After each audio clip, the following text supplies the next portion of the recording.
Nananawagan ang pamahalaan sa publiko na patuloy na suportahan ang kampanyang 4 O'Clock Habit ng Department of Health o DOH bilang bahagi ng mga hakbang laban sa dengue at iba pang sakit na dala ng lamok, lalo na ngayong nagsisimula na ang panahon ng tag-ulan.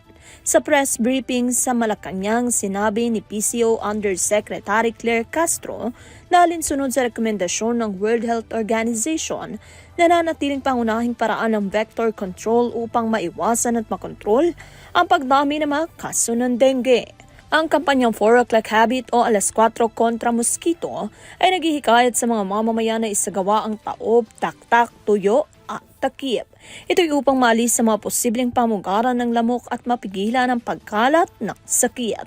Ayon pa kay Castro, malaking ambagang tuloy-tuloy na pagpapatupad ng mga hakbang kontra dengue sa pagbaba ng bilang ng mga kaso nito sa bansa ngayong taon.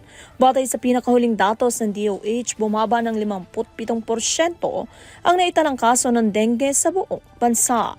Mula sa 110,000 kaso sa kaparehong panahon, noong nakaraang taon ay nasa 48,151 na kaso na lamang ang naitala ngayong taon.